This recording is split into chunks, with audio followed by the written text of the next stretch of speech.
Okay, so good evening, Hello. friends. Welcome you all to PSIR Edge channel on Telegram. So, this is the second part of topic 7. We are currently doing B2B back to basics quick revision of PSIR paper 2 section 1 and उसमें हम लोग topic 7 कर रहे हैं. उसमें part 1 हमने Okay. कल किया था जिसमें हमने कोल्ड वॉर देखा था, टाइप्स ऑफ किसने दिया था टर्म ये, how was the evolution of cold war, USA की पॉलिसी क्या थी, रशिया की पॉलिसी क्या थी, एंड उसमें स्कॉलरली ओपिनियन देखे थे अलग अलग स्कूल्स ऑफ थॉट के. आज हम लोग उसी के आगे nuclear question and international politics तो ये पढ़ेंगे हम. ठीक है, तो स्टार्ट कर लो guys, please start.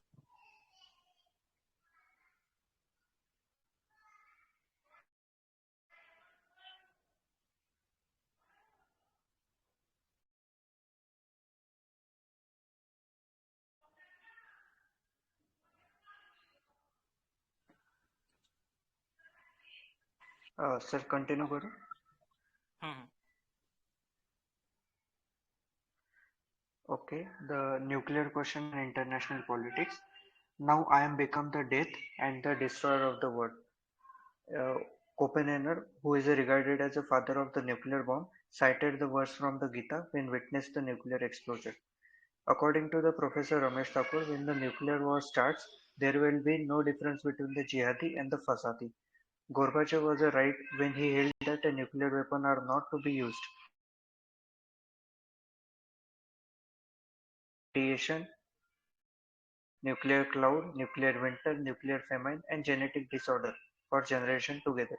So far, legally binding instrument exist with respect to the use of chemical and biological weapon, but no such agreement exists with respect to use of nuclear weapon. Very recently, a treaty prohibiting the use of nuclear weapon has came into existence on 7th July 2000.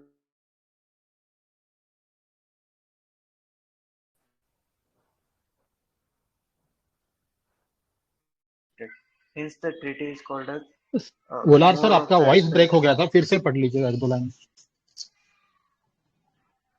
Very sir recently कहाँ के से बाद बंद हो गया. Break हो गया था? Very recently.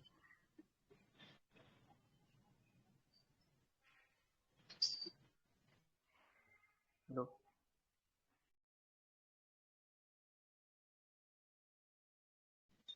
और P C, would you like to continue? चलो मैं ही पढ़ लेता हूँ. Very recently a treaty prohibiting the use of nuclear weapons has come into existence on 7th July 2017. 124 countries participated. 120. None of the nuclear weapon states participated or accepted.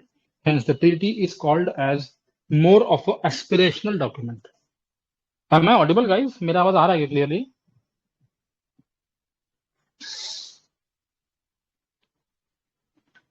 हाँ भाई आ रहा है. ओके ओके, ठीक है. थोड़ा स्क्रॉल डाउन करो नीचे.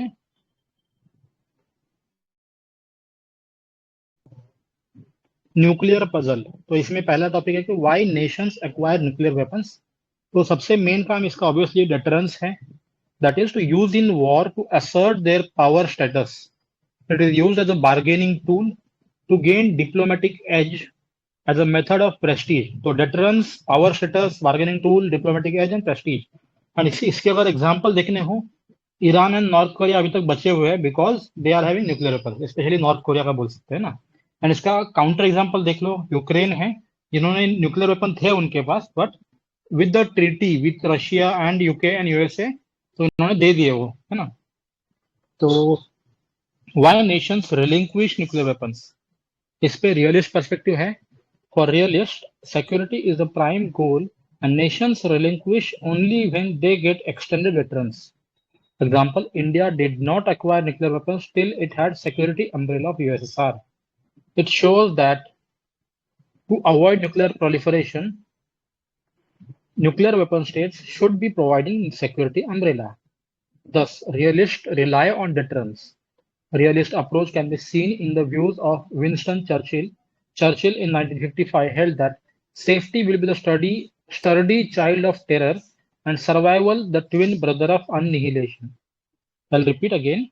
Churchill in 1955 held that safety will be the sturdy child of terror and survival the twin brother of annihilation. कोई समझा पाएगा स्टेटमेंट को क्या कहना चाह रहे हैं?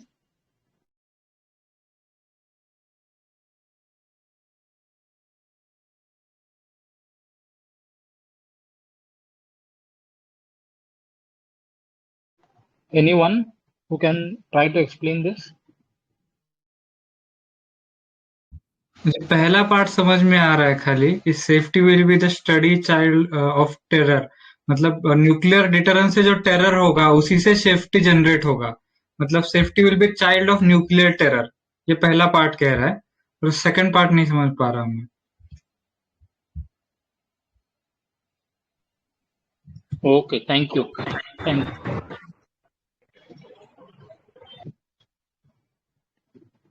Stoic, if you're saying something, you're not audible. हाँ बोलो. If you seek survival, then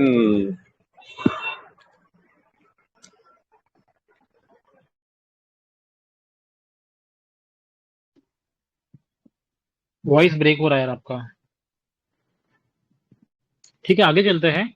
इस पे लिबरल्स व्यू पॉइंट क्या है देखते हैं. मतलब क्वेश्चन वाज कि why states relinquish their nuclear weapons. तो liberals highlights the role of international institutions, treaties and regimes in preventing nuclear proliferation. NPT is so far greatest achievement of international community. A treaty which is almost universal, it certainly acted to prevent nuclear proliferation. तो liberals किसका सहारा लेते हैं? International institution, treaties and regimes का. अब देखते हैं social कंसर्वेटिव्स क्या बोलेंगे. In 1946, Albert Einstein remarked that nuclear weapons changed every aspect of our lives. However, it has not changed the mode of our thinking.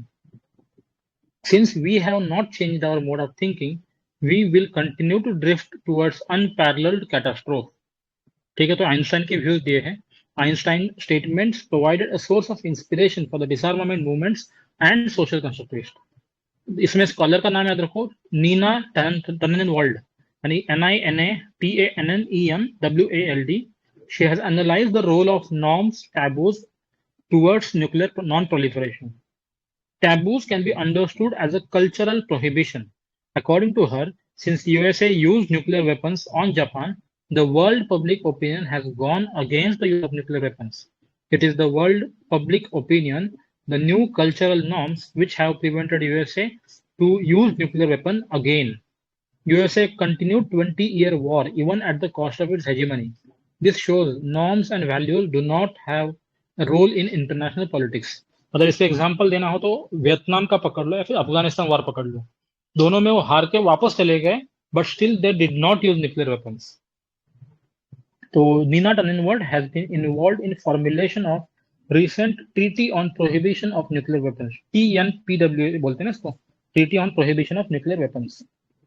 In her article in Washington Post, she mentions that even when treaty does not eliminate a single nuclear weapon, yet it will play the role of delegitimization of nuclear weapons. According to her, chief objective of the treaty is to develop new norms so that possession of nuclear weapons should be seen as a stigma rather than matter of pride. Hence, she suggests the need to change the way we think about nuclear weapons. In her recent article in Foreign Affairs, she has shown that it is a myth to believe that nations can coerce other nations to fall in line just because they possess nuclear weapons. Neither countries towed the line of any of the superpowers just because they possess nuclear weapons. Even at present, just because China possesses nuclear weapons or India possesses nuclear weapons, it is not that all the countries in the neighborhood will act according to their choice. However, she is also pessimistic about the future of nuclear non-proliferation efforts, considering the attempts by major powers to re-emphasize the importance of nuclear weapons in their security doctrines. USA pulling out of ABM Treaty in 2002, Russia coming out of CFE Treaty, Cooperative Threat Reduction Program, and USA's indication to come out of INF Treaty may result into a new arms race and rolling back of the efforts of peace movement. ठीक है, तो किसी को कोई doubt है क्या इसमें जो अभी अपन ने पढ़ा ना, social constructive view point, liberal view point या फिर रियलिस्ट व्यू पॉइंट, इसमें किसी कुछ ऐड करना है या कुछ किसी कुछ बोलना है इस पे? चलो मैं आगे वाला कंप्लीट कर दूं, then will discuss. Scholars like T.V. Paul has also emphasized on the role of norms, international agreements like NPT towards strengthening nuclear non-proliferation regime. Ernest Haas, ERNST HAAS, has highlighted the role of epistemic communities Who are epistemic communities?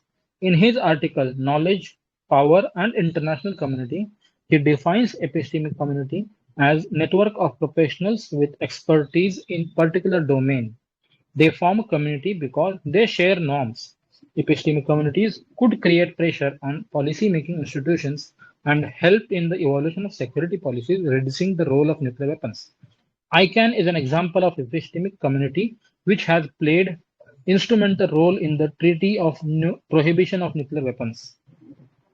ठीक है, तो scholars याद रख लो यार, नीना टन्ननवाल्ड ने बोला है norms taboos के बारे में, फिर टीवी पॉल ने कुछ बोला था, थोड़ा ऊपर ले लीजिए सर। फिर टीवी पॉल ने रोल ऑफ नॉर्म्स के बारे में बोला है, थोड़ा नीचे। हाँ, एंड अर्नेस्ट हास ने एपिस्टेमिक कम्युनिटी के बारे में बोला है in his article knowledge, power and international community. अच्छा, जो अभी अपन ने सारा पढ़ा कि व्हाई डू इंटरनेशनल स्टेट्स या फिर actors relinquish their nuclear weapons, इसमें अपन ने रियलिस्ट व्यू पॉइंट देखा, लिबरल व्यू पॉइंट देखा, सोशल कंस्ट्रक्टिव व्यू पॉइंट देखा। तो इसमें कुछ ऐड करना है, किसी को समझ नहीं आया, किसी को कुछ इलेबोरेट करना है इसमें तीनों में?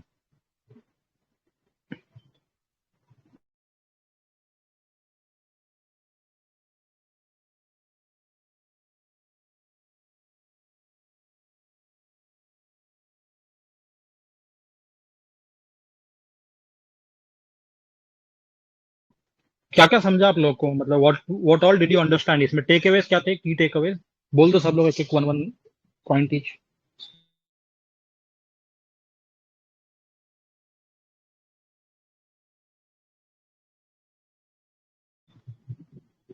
सब लोग एक एक लाइन में बता दो कि आपको क्या समझ आया। यस प्लीज सर, यहाँ पे रियलिस्ट में हम ऐसे बोल सकते हैं कि वो डिटरेंस पे डिपेंड करते हैं और डिटरेंस को एम्फेसिस देते हैं। लिबरल कहते हैं कि इंटरनेशनल इंस्टीट्यूशन पे प्रेशर बनना चाहिए कि वो मिनिमाइज करे न्यूक्लियर वेपन। और सोशल कंस्ट्रक्टिविज्म तो थिंकिंग पे डेवलप करते हैं, मतलब मॉडर्न।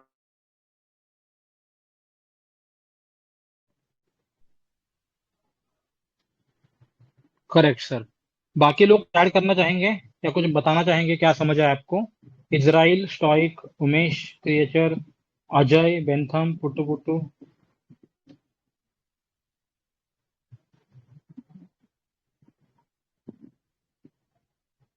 आप लोग को कुछ समझ नहीं आया क्या? मतलब मैंने अभी ज्वाइन किया सर। ओके, बाकी लोग?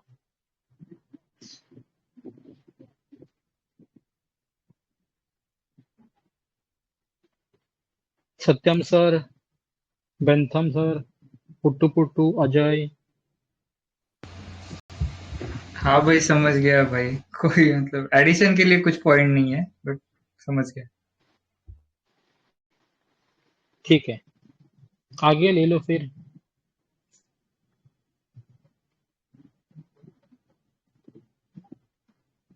सत्यम, would you like to read this next paragraph? हाँ ठीक है भाई। Debate between Kenneth Walsh and Scott D. Sagan. Context of the debate था whether nuclear weapons are desirable or undesirable. तो उसमें realist thinkers Kenneth Walsh believe that the nuclear weapons have ensured that the world does not witness the Third World War. According to him, gradual proliferation of nuclear weapons is not a threat to international peace, rather conducive to international peace. The likelihood of the war decreases when countries have deterrence. He also believes that nuclear weapons induced a sense of responsibility on those who possess nuclear weapons.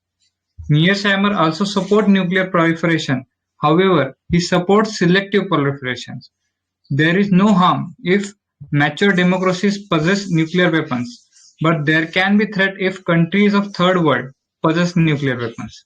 तो इनका जो approach है वो काफी मतलब pro western countries है। John Mueller, in his recent article in Foreign Affairs, has supported the policy of deterrence. He held that there is a lot of hype created with respect to nuclear threat. Expressions like bolts from blue, accidental wars, nuclear terrorism never happened. Either we are luckiest or the threat is overstated. we should not ignore that USSR had to rely on subversions rather than our nuclear weapons. There is no relevance of extra insurance against unlikely calamity. He also suggests that in present times, the threat of nuclear terrorism is overstated. In reality, there is hardly a possibility that terrorists will be able to possess the nuclear weapon. One nuclear weapon requires procuring of nuclear material, which remains highly guarded. Second, it needs a lots of funds and expertise. Third, it also requires testing. Fourth, the state collaborating with non-state actors is also a remote possibility because no state will take such a huge risk.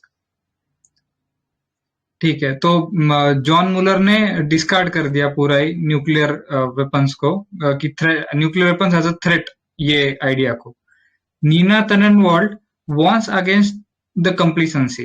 The worst case scenario does not materialize does not mean that it will not materialize. We can easily slip into nuclear war because of our carelessness. Neena तननवाल्ड एकदम counter करती है John मुलर को और मियर shamer को कि आप कंप्लेसन नहीं रह सकते क्योंकि काफी सेंसिटिव मैटर है ये. Views of Scott D. Sagan. It may be hard to start the nuclear war, but it is not impossible to start. Actual challenge is much nearer and narrow. Sagan suggests that military organizations display such behavior where there is a huge temptation to use nuclear weapon to win the war. The second generation's nuclear weapon states have weak civilian governments. The command and control of nuclear weapon is in the hands of armed forces. Armed forces do not think from long-term perspectives. उसमें हम पाकिस्तान का example दे सकते हैं. Hence, deterrence hardly a guarantee. There is huge possibility of the failure of nuclear deterrence and the use of nuclear war. To support Sagan's argument, we can suggest that in past countries did reach to the situation of nuclear war. That is Cuban Missile Crisis. In Cuban Missile Crisis, USSR was actually trying to get deterrence. However, it led international community to a situation of nuclear war.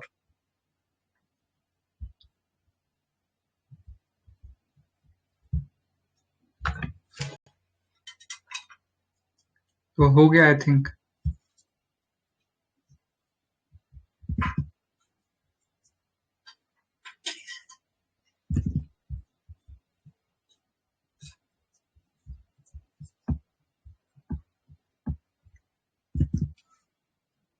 Am I audible? Yes, you are. Drishyam sir, आगे. Yes yes, you are audible. ठीक है, तो इसमें मतलब क्या समझ आया आप लोग को, एक बार समराइज कर दो बाकी सब लोग. जिसने पढ़ा उसको छोड़ के बाकी सब लोग समराइज कर दो एक बार क्विकली. एक्चुअली में केनेथ वॉल्ट ये कहते हैं अपने अपने अपने व्यूज में कि न्यूक्लियर वेपन जो है वो थ्रेट नहीं है इंटरनेशनल पीस के लिए, जबकि ये क्या नाम है डिक्रीज करेंगे डिफरेंस को जिन कंट्री के पास है. और ये कहते हैं कि जो न्यूक्लियर वेपन जो है वो एक रिस्पॉन्सिबिलिटी है जिन कंट्री है जो कंट्री इसको पॉजेस करती है. ठीक है सर. और मर्शाइमर इनको ये कहते हैं कि जो न्यूक्लियर प्रोलिफरेशन है क्या नाम है वो सेलेक्ट करते हैं कि डेमोक्रेसी जो है वो मैच्योर डेमोक्रेसी के पास ही ये होना चाहिए, क्योंकि मैच्योर डेमोक्रेसी में क्या है कि वार छेड़ना इतना आसान काम नहीं है. बेसिकली इसमें कैसा है ना कि Kenneth Waltz allows everybody to have nuclear weapons. मतलब वो बोलते हैं कि nuclear weapons are weapons of peace. तो जितने ज्यादा न्यूक्लियर वेपन होंगे उतना अच्छा है. मतलब ये यूनिवर्सल न्यूक्लियराइजेशन की बात करते हैं, लेकिन मेयर शैमर बोलते हैं कि भाई ऐसा नहीं है, वी हैव टू लिमिट. हर किसी के पास में न्यूक्लियर वेपन नहीं जानी चाहिए, सिलेक्टिवली देना है. मतलब not all country should have it. ठीक है, कंटिन्यू सर. और जॉन मोलर जो अपने रिसेंट आर्टिकल में ये कहते हैं कि ये सपोर्ट करते हैं पॉलिसी ऑफ डिफरेंस की, कि डर बना रहना चाहिए. डिफरेंस की पॉलिसी है कि ये कहते हैं कि जो रिस्पेक्ट है न्यूक्लियर वेपन्स के खिलाफ, यहाँ पे बहुत सारी मतलब रिस्पेक्ट है न्यूक्लियर के, कि हाँ भाई किसी कंट्री पे हम अटैक करेंगे तो उसके पास न्यूक्लियर वेपन है तो हमें उसकी रिस्पेक्ट करनी पड़ेगी. जैसे नेपाल और इंडिया की हम एग्जांपल लेते हैं इसमें। अगर इंडिया और नेपाल में, जैसे नेपाल अभी चाइना की तरफ थोड़ा टिल्टेड हो रहा है, ठीक है, तो इस वजह से हम मान सकते हैं इस चीज़ को। और इसमें ये कहते हैं, क्या नाम है, कि एक्चुअली में इसमें एक्सीडेंटल वार होने की संभावना ज़्यादा है। न्यूक्लियर टेररिज्म हो सकता है, न्यूक्लियर टेररिज्म कभी हो नहीं सकता, क्योंकि न्यूक्लियर टेररिज्म के लिए तुम्हारे पास 4 चीज़ें होनी बहुत ज़रूरी है। जैसे कि न्यूक्लियर वेपन जो है वो, क्या नाम है, हाईली गार्डेड होते हैं। जैसे अभी हमारे, क्या नाम है, इंडिया में ही कुछ न्यूक्लियर वेपन्स का सामान पकड़ा गया है, जो हमारी पुलिस ने पकड़ा है। और इसको मतलब एक्सपर्टीज भी चाहिए होते हैं कि हाँ भाई हर कोई न्यूक्लियर वेपन्स तैयार नहीं कर सकता, और टेस्टिंग टेस्टिंग चाहिए होती है। और बेसिकली क्या सर नाम है, इसमें कैसा है ना, इसमें बेसिकली ये कहना चाह रहे हैं म्यूलर कि न्यूक्लियर वेपन का जो अपन वॉर होगा, ये बोलते हैं ना एक्सीडेंटल वॉर हो जाएगा, न्यूक्लियर टेररिज्म हो जाएगा, बट इतना आसान भी नहीं है। मतलब he is trying to take a realist view point and saying कि इतना डरने की बात नहीं है यार, ठीक है, इट्स ओके, दैट्स फाइन, है ना। एंड उसकी रीजन बता रहे हैं कि भाई फंडिंग चाहिए, एक्सपर्टीज चाहिए, पैसा चाहिए, एंड इट्स हाईली गार्डेड है सारी चीजें। तो ये रियलिस्ट व्यू पॉइंट है। नीचे ले थोड़ा सा। तो ये 3 व्यूज थे रियलिस्ट स्कॉलर के। सत्यम थोड़ा नीचे ले लीजिए। हाँ, फिर इसमें स्कॉट डी सगान जो है, उनके व्यूज थे मैडमैन थियरी वाले, है ना, कि मैड लोगों के हाथ में नहीं जाना चाहिए न्यूक्लियर वेपन्स। जी, मतलब स्टेट्स लाइक पाकिस्तान जैसे हो गए, मिलिट्री ऑर्गेनाइजेशन जो होते हैं ना, वो जो आम टेम्पटेशन दिखाते हैं। जिनको करेक्ट, मतलब आर्म फोर्स कंट्रोल करती है एक्चुअली। या हम ये भी कह करेक्ट, सकते हैं कि कम्युनिस्ट कम्युनिस्ट भी हो सकते हैं। Correct, correct. और क्या बोलते हैं स्कॉट सगन? वो बोलते हैं कि और deterrence is hardly a guarantee, there is a huge probability कि फेलियर ऑफ डिटरेंस हो जाए, न्यूक्लियर वॉर हो जाए। हाँ, ये कहते हैं अपने, ये क्या सपोर्ट नाम है, करने के लिए हम क्यूबन मिसाइल क्राइसिस की बात कर सकते हैं। क्यूबन ठीक मिसाइल है, क्राइसिस पर यूएसएसआर का एग्जांपल हम देख सकते हैं, ठीक है, ठीक है, चलो, क्योंकि ओके, आगे यूएसएसआर चलते हैं। एक्चुअली में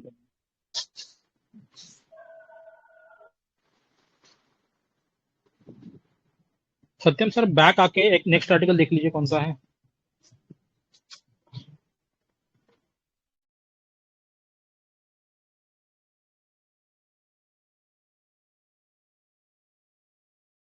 ये तो कर लिया ना सर अभी न्यूक्लियर क्वेश्चन। हाँ, ठीक है, पढ़ लीजिए प्लीज इसको कोई। सत्यम सर आप ही पढ़ लेंगे? हाँ भाई, ग्लोबल न्यूक्लियर सिक्योरिटी आर्किटेक्चर के बारे में बात की इस आर्टिकल में। इसके 4 उन्होंने कैटेगरीज की है by and large: bilateral, multilateral, commercial architecture और जोन ऑफ पीस में। बायलैटरल में है यूएस रशिया के जो एग्रीमेंट्स है, उसमें है INF, start, new start, ABM etcetera. Multilateral में है एनपीटी, सीटीबीटी, एफएमसीटी, टीपीएनडब्ल्यू। कमर्शियल में है एनएसजी, जैसे वो सप्लाई कंट्रोल करते हैं वो लोग। एमटीसीआरबी, मिसाइल टेक्नोलॉजी कंट्रोल रिजिम। फिर Australia group and Wassenaar group, ये 4 कमर्शियल से रिलेटेड है। और जोन ऑफ पीस पेलिन पेलिंडाबा, तालतेल लोको, और ये SEANWFZ, ये कुछ तो है। ठीक है, एनपीडी से स्टार्ट करते हैं। It is a keystone of global nuclear non-proliferation structure. It has almost universal membership, almost 190 members है. The only country out are India, Pakistan, Israel, North Korea and South Sudan. NPT was initially for the limited time, but later on NPT revived Review Conference of 1995.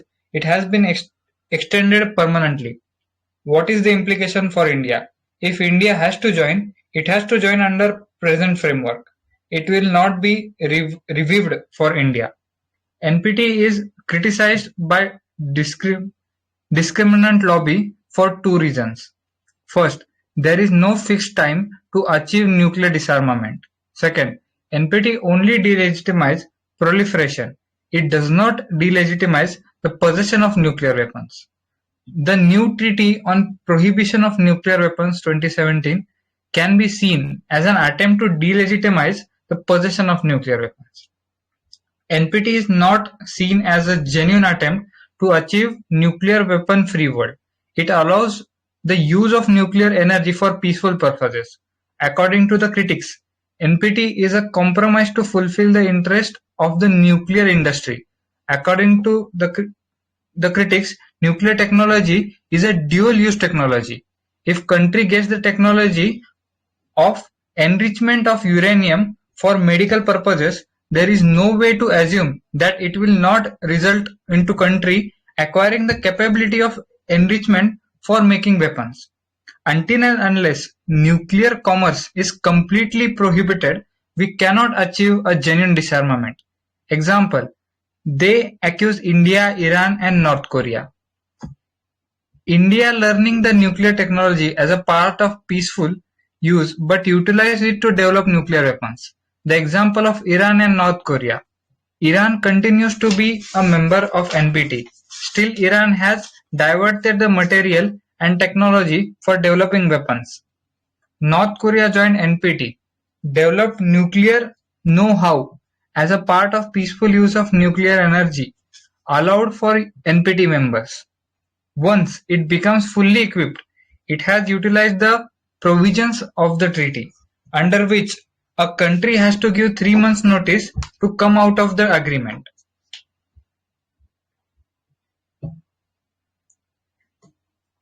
Silent provisions of NPT. NPT has 3 pillars. Sir एक second बस, हाँ ठीक थोड़ा है, बार summarise कर लेते हैं ऊपर का ना, ठीक है। हाँ तो हाँ, आप कर रहे हैं, हाँ करिए। हाँ मैं कर लेता हूँ, ये तो कुछ नहीं है ना, ये तो पढ़ने की जरूरत नहीं है। Bilateral, multilateral, commercial and zone of piece, 4 अलग अलग टाइप बताया, कैटेगराइजेशन करा है।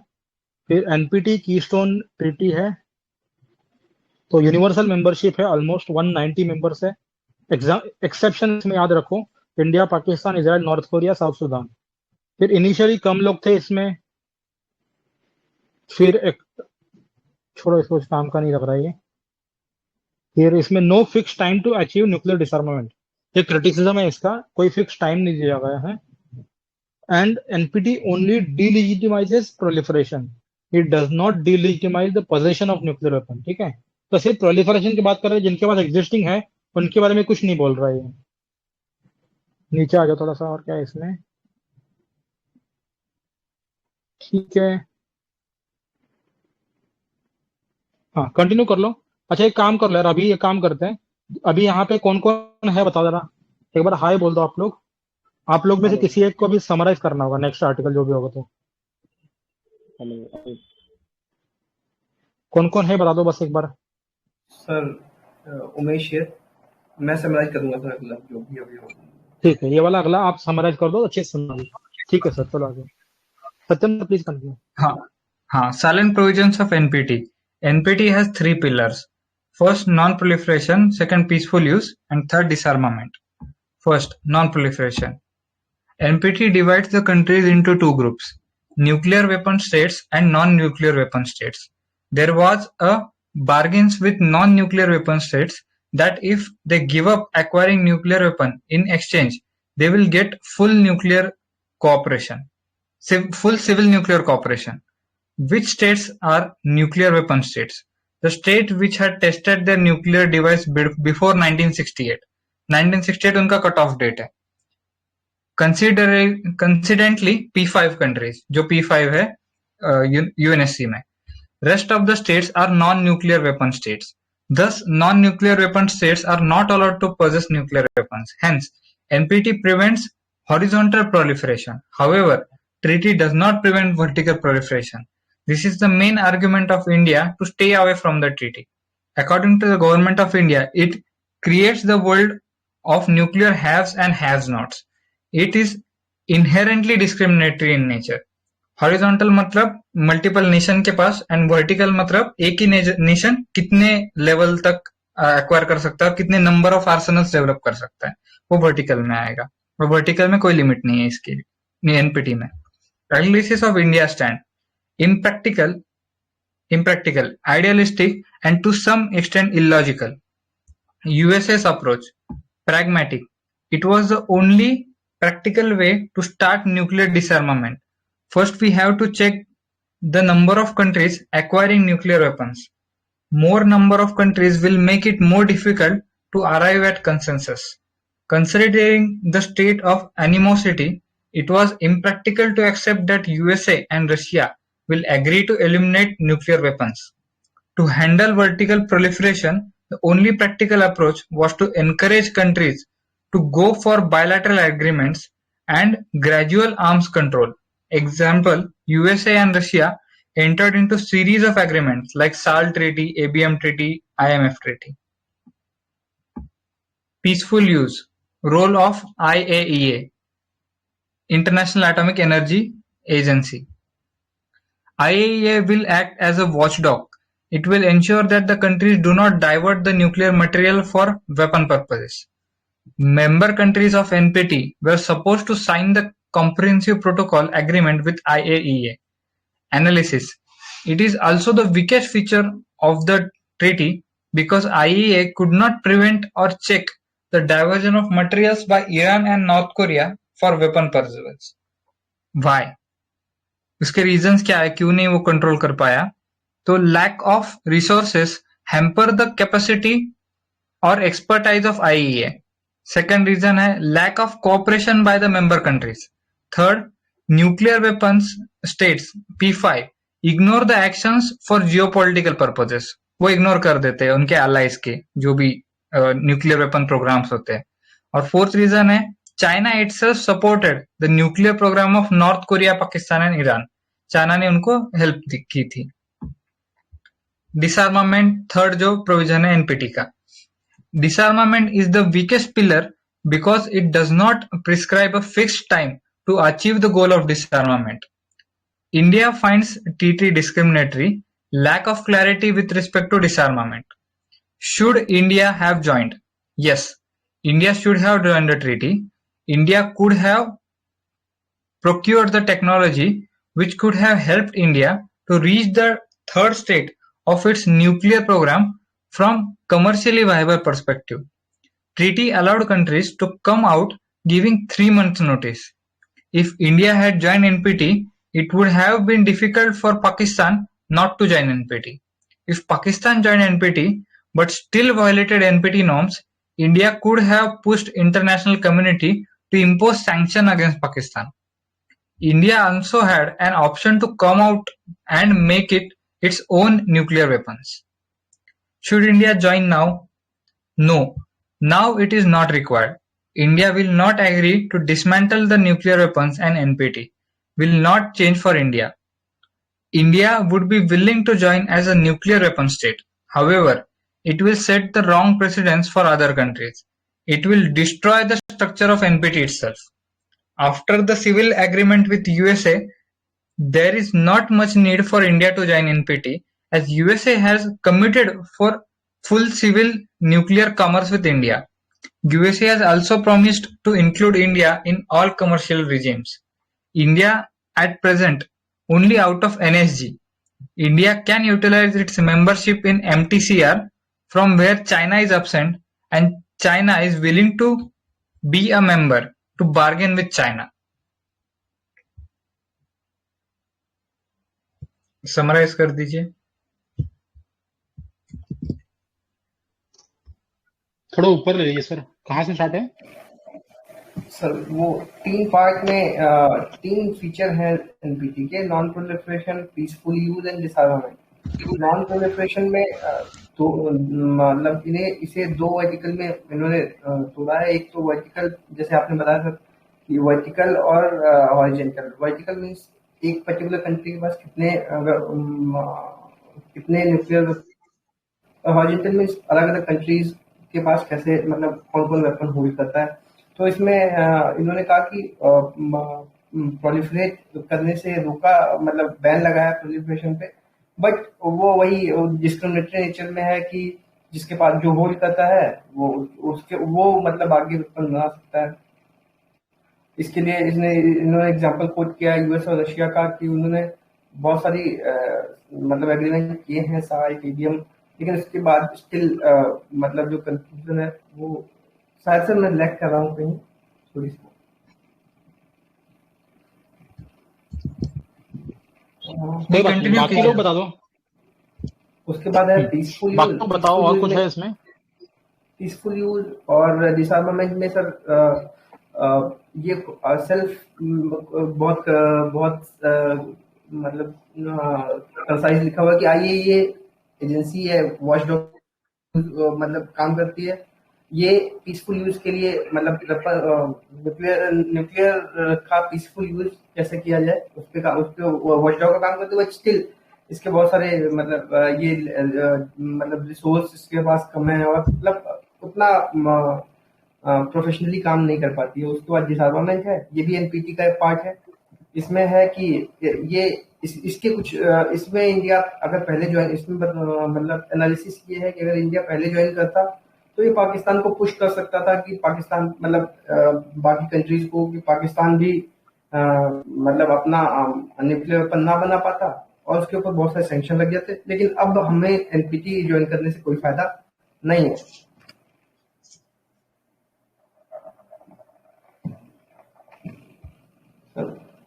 हो गए। ठीक है, सीटीबीटी। एक सेकंड, नेक्स्ट वाला कौन हाँ, समराइज करेगा? Who will summarise next one? Gorgon, Bentham, creature, Israel, stoic. Ajay sir, you will do? Yes sir. Okay, you are not audible, but ठीक है, आप बाद में कर लेंगे। Continue Satya sir. CTBT, Comprehensive Test Ban Treaty. Should India join? Yes, India should join CTBT. CTBT is an attempt to check vertical proliferation. It is complementary to NBT. It prevents further testing, which is required for qualitative improvement. We already have PTBT, Partial Test Ban Treaty, which bans the testing of atmosphere and water. At present, underground testing is permitted. CTBT will prevent underground testing as well. What is the status of global support? It also has huge support. 183 countries have signed, 163 have ratified. The prominent countries are out. Out are USA, China, signed but not ratified. India, neither side not ratified. Pakistan, neither side not ratified. Other countries which are out are North Korea and Iran. What are India's objections? India's perspective. Representative Arundhati Ghosh explicitly stated at Conference on Disarmament that India will neither join now or ever, nor ever. According to India, 1. No time-bound commitment for disarmament. It also maintains the world of nuclear haves and have-not. According to India, it is neither comprehensive nor test ban. Why? The treaty bans underground testing, but P5 countries have capacity for computer-simulated testing. Hence, it is an eyewash. They will keep on increasing their capabilities. Why India should join now? India has also developed capacity for simulated testing. Second, India is under self-imposed moratorium on further testing. Third, India under civil nuclear agreement with USA, there is a prohibition that India cannot conduct further tests. What will be the benefit if India joins the treaty? First, there is no harm. Second, it will strengthen India's credibility and can be a strong reason to advance India's case in NSG. What is the way forward? Like USA, sign but don't ratify it. ठीक है, summarise कर दीजिए कोई। CTBT में comprehensive test and treaty, इसमें ये India का perspective ये है कि क्या इंडिया को ये ज्वाइन करना चाहिए। तो इसमें कहता है कि यस ज्वाइन करना चाहिए, क्योंकि ये अटेम्प्ट है चेक करता है वर्टिकल प्रोलिफरेशन को। It is a complementary to NPT. It prevent मतलब ये फर्दर टेस्टिंग को मतलब अलाउड करता है, लेकिन ये क्वालिटेटिव इम्प्रूवमेंट के लिए अलाउड करता है, जो मतलब रिक्वायर्ड फॉर क्वालिटी इम्प्रूवमेंट भी। हम एक्चुअली में इंडिया जो है वो पार्शियल टेस्ट बैंक ट्रीटी का हिस्सा है, विच बैन द टेस्टिंग है मतलब जो एटमॉस्फेयर वाटर में न्यूक्लियर टेस्टिंग को प्रोहिबिट करता है, लेकिन अंडरग्राउंड टेस्टिंग को परमिटेड है। अंडरग्राउंड टेस्टिंग हमने की थी। सीटीबीटी जो है वो अंडरग्राउंड टेस्टिंग को भी जबकि बैन करता है। फिर इसके बाद ये है कि क्या नाम ग्लोबल ग्लोबल सपोर्ट क्या है। इसके पास ग्लोबल सपोर्ट है, ह्यूज सपोर्ट है। 183 कंट्रीज ने साइन किया है और 163 कंट्रीज ने इसको रेटिफाइड किया है। और जो प्रोमिनेंट कंट्रीज हैं जिसमें जैसे यूएसए, चाइना, जिन्होंने साइन तो किया बट रेटिफाई नहीं किया है। इंडिया ने साइन नहीं किया है और ना ही रेटिफाइड किया है। ऐसे ही पाकिस्तान का हम देख सकते हैं। और अदर कंट्रीज को जो आउट है इससे वो है नॉर्थ कोरिया और ईरान। इंडिया का ऑब्जेक्शन ये है कि इंडिया की जो रिप्रेजेंटेटिव है अरुंधति घोष, वो ये कहती हैं कि जो जो ये क्या नाम सीटीबीटी है वो एक तरह से क्या नाम है एक एक एक वो बनाता है, एटमोसफेयर बनाता है हैव्स का और हैव्स नॉट का। और इसमें कोई टाइम बाउंड कमिटमेंट नहीं है डिसआर्मामेंट के लिए। और हम बात करें इसमें क्या नाम है ये जो है it is neither comprehensive not test ban treaty, मतलब कि ना तो ये कोई कॉम्प्रहेंसिव टेस्ट बैन ट्रीटी नहीं है। और क्यों? क्योंकि जो ट्रीटी है वो बैन नहीं करती है अंडरग्राउंड टेस्टिंग को, बट P5 कंट्रीज को ये अलाउड करती है कि हाँ भाई P5 कंट्रीज के पास अब इतनी पावर है कि वो अपने कंप्यूटर से भी अपना टेस्ट कर सकते हैं। तो एक तरह से आई वॉच है लोगों के लिए कि हाँ आप एटमोसफेयर में भी नहीं कर सकते, वाटर में भी नहीं कर सकते और अंडरग्राउंड भी नहीं कर सकते। जबकि ये इंडिया में जो अरुंधति घोष है ये कहती है कि जो P5 कंट्री जो डेवलप्ड कंट्री हैं उनके पास ऐसे कंप्यूटर हैं जो कंप्यूटर में ही अपना टेस्टिंग कर सकते हैं। तो अब ये कहते हैं कि अब इंडिया को ज्वाइन क्यों करना चाहिए। India has developed capacity for simulating testing, कि इंडिया के पास भी वो कैपेसिटी है जो जो क्या नाम है अब P5 कंट्रीज के पास है। लेकिन लेकिन इसमें ये भी है कि इंडिया जो है इसके अंदर ये है कि सेल्फ इम्पोज मॉरेटोरियम में भी है। और अंडर सिविल न्यूक्लियर एग्रीमेंट जो यूएसए के साथ हुआ है वो एक तरह से प्रोहिबिशन ही है इंडिया के लिए कि इंडिया जो है फर्दर टेस्ट के लिए अलाउड नहीं है। और कोई हार्म नहीं पहुंचाता है एक तरह से कि हाँ भाई अगर इंडिया अब ज्वाइन करता है तो कोई हार्म नहीं है।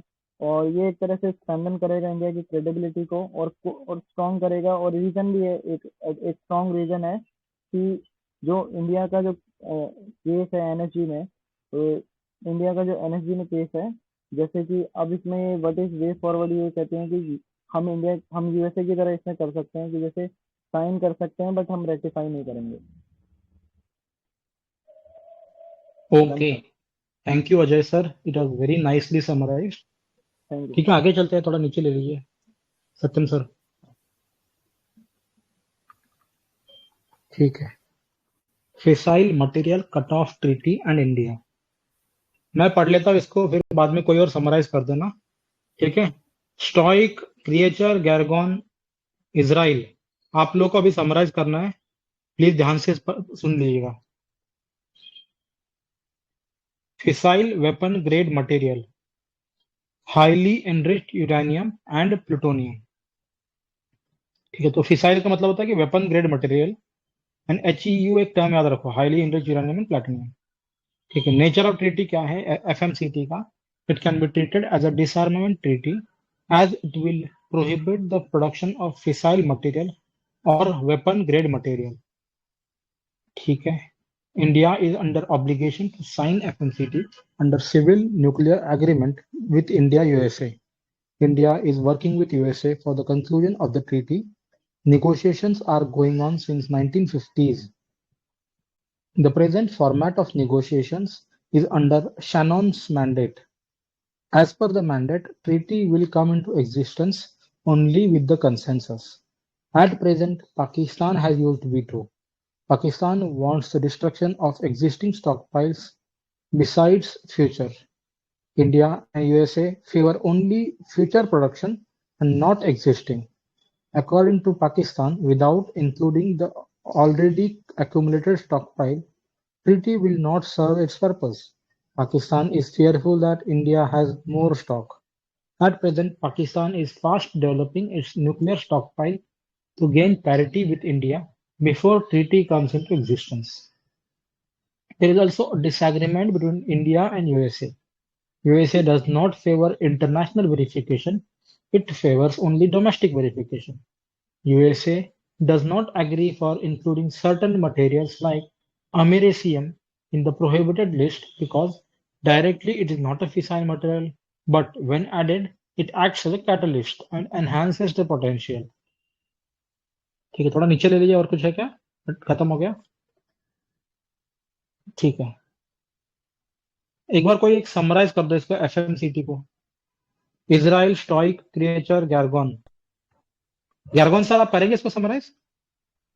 चलो मैं करता हूँ। सो ओके, बेसिकली ये जो है हाईली एनरिच यूरेनियम और प्लूटोनियम के लिए ये एक ट्रीटी बनाई गई है, एंड ये इंडिया एंड यूएस के बीच में ये 1950 से इस पे काम चल रहा है, एंड ये अभी तक फाइनलाइज हुई नहीं है, एंड दोनों चाहते हैं कि ये जल्दी से जल्दी फिनिश हो जाए। ये शैनन मैंडेट्स के अंडर ये निगोशिएशन चल रहे हैं, एंड पाकिस्तान जो है इसमें अपोज कर रहा है इस ट्रीटी को, क्योंकि Pakistan wants India to already destroy the existing nuclear stockpiles, because they think that India has a upper hand in when it comes to nuclear weapons in the region, and वो अगर ये treaty आ जाती है तो फिर उसका जो India को जो ये रहेगा एडवांटेज रहेगा, तो सबका खत्म हो जाना चाहिए। ये एक है। यूएसए का एक ये है इसमें कि वो इंटरनेशनल वेरिफिकेशन नहीं चाहता, वो डोमेस्टिक वेरिफिकेशन चाहता है, वेरेज इंडिया चाहता है कि इंटरनेशनल वेरिफिकेशन हो। एंड उसके बाद ये है कि यूएसए जो कह रहा है कि वो अर्मेसियम करके एक प्रोडक्ट है, वो इसमें लिस्ट में प्रोहिबिटेड लिस्ट में नहीं लाना चाहता, बिकॉज वो डायरेक्टली एक फिजाइल मटेरियल नहीं है, मगर वो जब एज अ कैटलिस्ट यूज हो सकता है एक एनहांस एनरिच्ड यूरेनियम बनाने के लिए। Okay, thank you sir. Next, a treaty on prohibition of nuclear weapons. Stoic, can you hear me? अगला वाला आप समराइज करेंगे। हाँ, ठीक है। It came into existence on 7 July 2017. हम बात कर रहे हैं TNPW का, है ना? तो TPNW है फिर Treaty on Prohibition of Nuclear Weapons. It came into existence on 7 July 2017. It entered into force from December 2017. 124 countries participated, 122 signed, Singapore abstained, Netherlands used negative vote, none of the nuclear weapon states and their allies signed the treaty. Surprisingly, Japan is also not a part of the treaty. The treaty is enforceable only on the member countries. What is the unique aspect of the treaty? For the first time, there is a disarmament treaty which is drafted by a civil society which emphasize on humanitarian and ecological consequences of nuclear weapons. The treaty aims to achieve nuclear weapon-free world. Does India aim to achieve nuclear weapon-free world? Yes, India is at the forefront of global disarmament efforts. Even India's nuclear doctrine is mentioned that India believes that its security is served better in a nuclear weapon-free world, and India will consistently work for it. However, India has also not signed the treaty. What are the provisions of the treaty? Treaty is based on the approach of social constructivism. It aims to stigmatize the possession of nuclear weapons. Treaty prohibits development, stockpiling, stationing, production, transfer, use, threat of use, assistance, training, encouragement with respect to nuclear weapons. Thus, it is comprehensively dealing with the issues of nuclear weapons. This has also been India's objective. Treaty aims to establish a transparent, comprehensive, irreversible disarmament. This is also India's aim. Treaty provides for assistance to victims of the use, testing of nuclear weapons. It also provides for obligation for remedial action for contamination of the environment by testing. The conference acknowledged that countries actually do not have the preparedness to deal with nuclear catastrophe. The treaty suggests the need for development of humanitarian laws in context of nuclear weapon related tests. ठीक है, आगे देख लो एक बार, scroll down करो थोड़ा सा।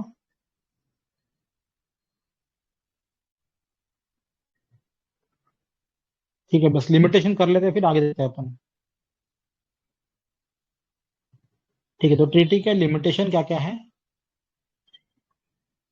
Treaty does not mention any legal technical measures to achieve the aim, left it on the states to negotiate the procedures. Thus, it looks at the incremental approach. However, the treaty provides for the system of verification safeguard so that parties develop trust and disarmament can logically move towards realization in a time-bound manner. Stoic sir, please go ahead. इसमें एक चीज पूछूंगा पहले कि इसी को Nobel peace prize इसको मिला था, आईकैन को मिला था न्यूक्लियर के लिए 2018 या 17। TPNW आईकैन ने एफर्ट लगाया था कि TPNW पास हो, इसीलिए उसको मिला था। ओके, तो ये TPNW this is the first effort of civil society against nuclear weapons. अभी तक जो हुआ था ये स्टेट का रोल था, डिटरेंस, सिक्योरिटी, कलेक्टिव सिक्योरिटी, ये अप्रोच लेके सारे ट्रीटीज बने थे, स्ट्रेटेजिक अप्रोचेस लेके। लेकिन ये treaty civil society for the first time came forward और इन्होंने सोशल कंस्ट्रक्टिविज्म के एंगल से ये एक ट्रीटी दिया था। तो ये 2017 में एग्जिस्टेंस में आया था। 124 कंट्रीज ने पार्टिसिपेट किया था, लेकिन 122 ने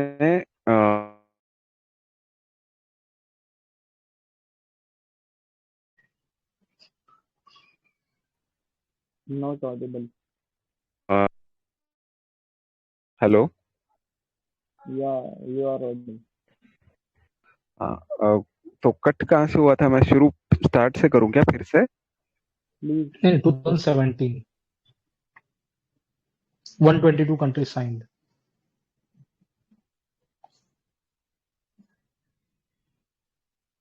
Hello, Stoic. Hello, Yes, yes, continue. 122 हाँ countries आवाज आ signed. रही है मेरी?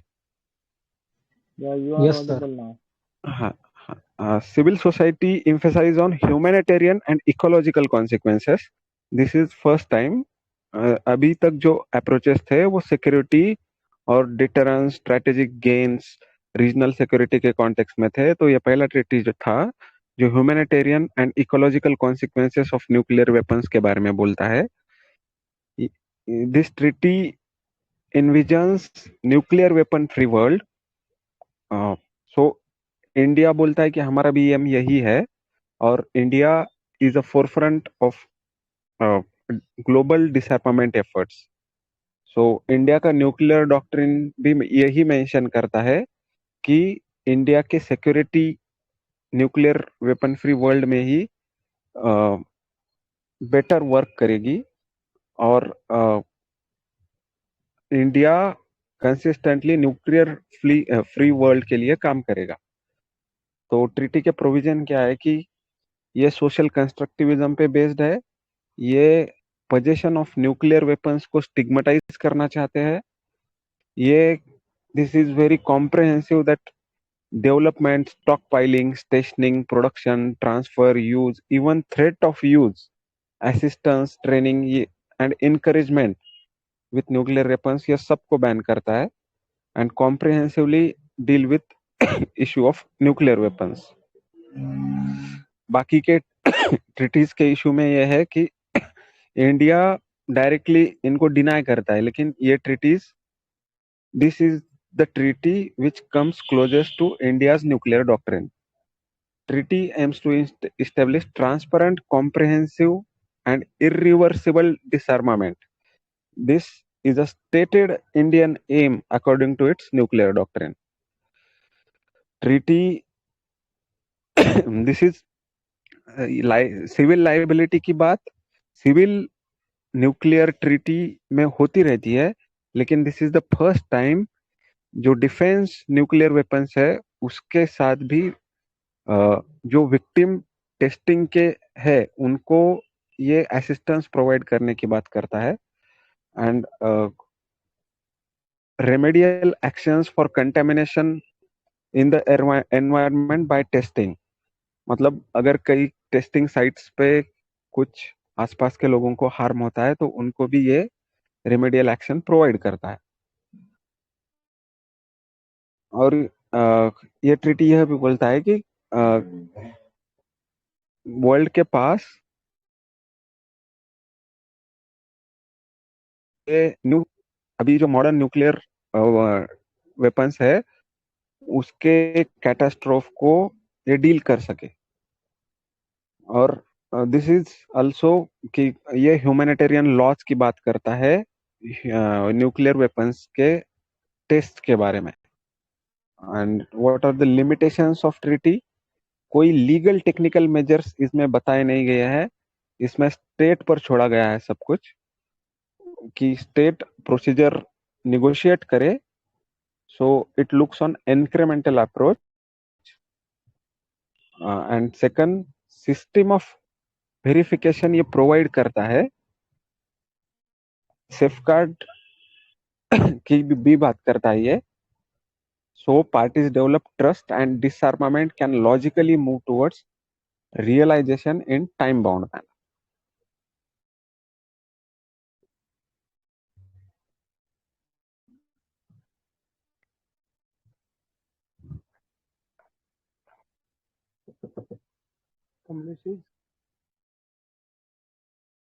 हो गया है, कुछ कंटिन्यू कर ठीक सकते है, हैं हम आगे।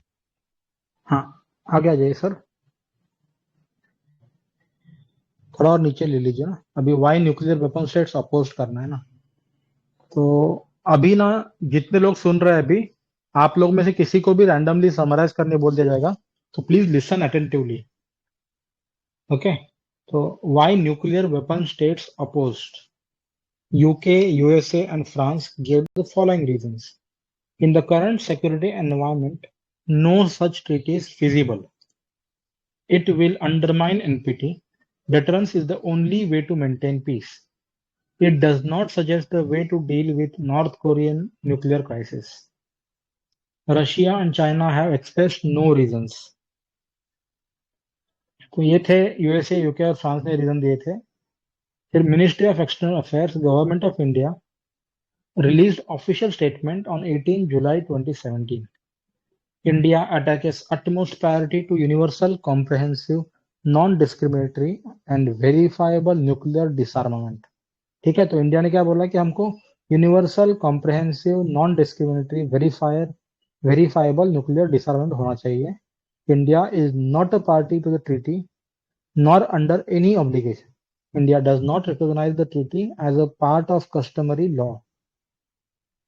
Countries are supposed to follow customary law even when they are not formally a member of the agreement. India recognizes that there is no change in existing international laws related to war because of the treaty. India had objection that the treaty was negotiated at the UN General Assembly. From India's point of view, it should have been negotiated at the Conference on Disarmament. In the UNGA, decision can be taken by majority, whereas Conference on Disarmament, consensus is required. As per Ministry of External Affairs, India stick to the three-pillared approach. Universal prohibition होना चाहिए, complete elimination होना चाहिए, and international verification होना चाहिए। तो India के demand थे। तो आगे टॉपिक है, should India have signed the treaty? तो आंसर बोला गया है कि no, if India had signed and other nuclear weapon states do not sign, it will be detrimental to India's security. Way forward क्या है? Continuously work for achieving global डिसआर्मामेंट।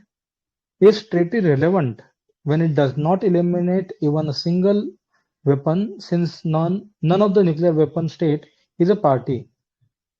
Answer है इसका, treaty is relevant. Why is it relevant?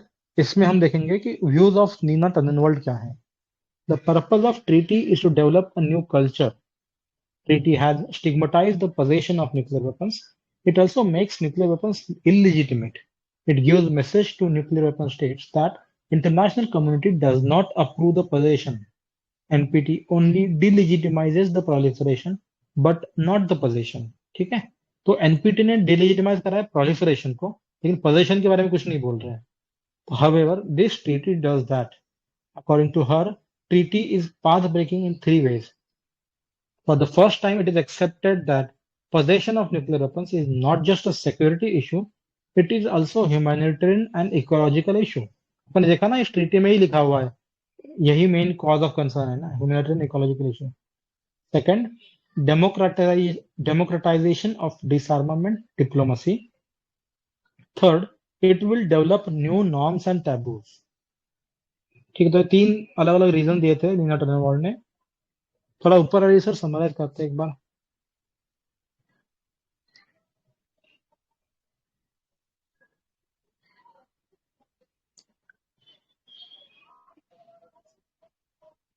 ठीक है, Satyam sir पहला paragraph summarise कर दीजिए.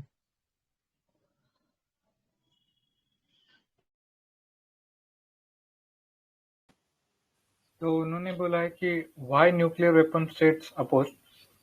तो यूएसए फ्रांस ने यूके यूएसए और फ्रांस ने ये रीजन दिए कि अभी जो एनवायरनमेंट है, सिक्योरिटी एनवायरनमेंट, उसमें ट्रीटी फिजिबल नहीं है. It will undermine the NPT जो एग्जिस्ट कर रहा है उसी को अंडरमाइन करेगा. और कोई नॉर्थ कोरिया का जो न्यूक्लियर क्राइसिस है, उनका जो मेन कंसर्न है, उसको डील करने के लिए कोई उसको वे आउट नहीं दिखाता. इसलिए ट्रीटी का कोई सिग्निफिकेंस नहीं बनता. पर इंडियन एक्सटर्नल अफेयर्स है, उन्होंने 2017 में स्टेटमेंट रिलीज किया.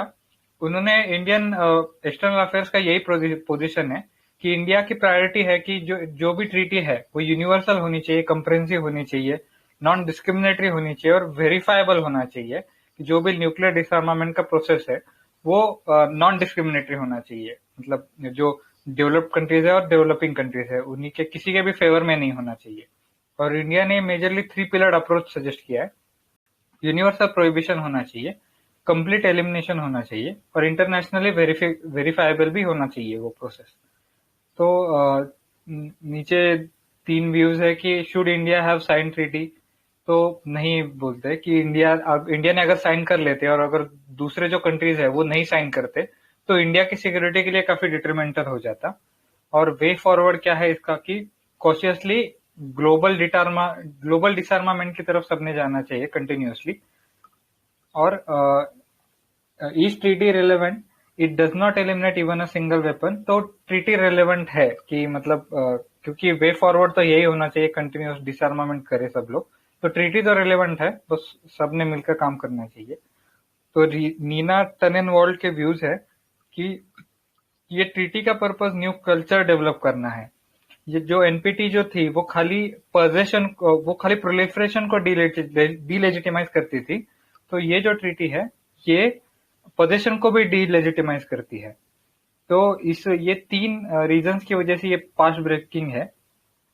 तो for the first time possession जो है वो ह्यूमैनिटेरियन एंड इकोलॉजिकल ये भी इश्यू है, ये एग्री करा है सब लोगों ने. फिर democratisation of disarmament policy diplomacy हुआ है. और it will develop new norms and taboos. मतलब जो न्यूक्लियर वेपन्स है उनके अगेंस्ट टाबूज डेवलप करने में ये ट्रीटी और फेवर करेगी, ऐसा इन्होंने कहा है.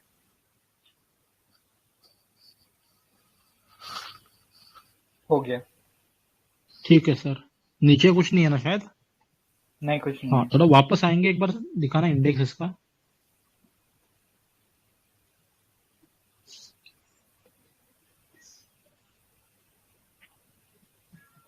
हाँ, तो अभी अपना क्या बच रहा है इसके बाद में? आज हमने nuclear question and global nuclear security architecture किया, और अभी बच रहा है non alignment movement 1, non alignment movement 2, USA की hegemony and non alignment in contemporary world and NATO. ठीक है, तो इसको अपन ना कल कंटिन्यू करते हैं. अभी वैसे भी 1 घंटा हो चुका है. We should stop here. Thank you very much everyone for all your participation and valuable inputs. Tomorrow we'll continue with this part 3 of this lecture, topic 7. Okay? Thank you guys. And for those who are watching on YouTube, if you like the video, please like and share our channel. Thank you.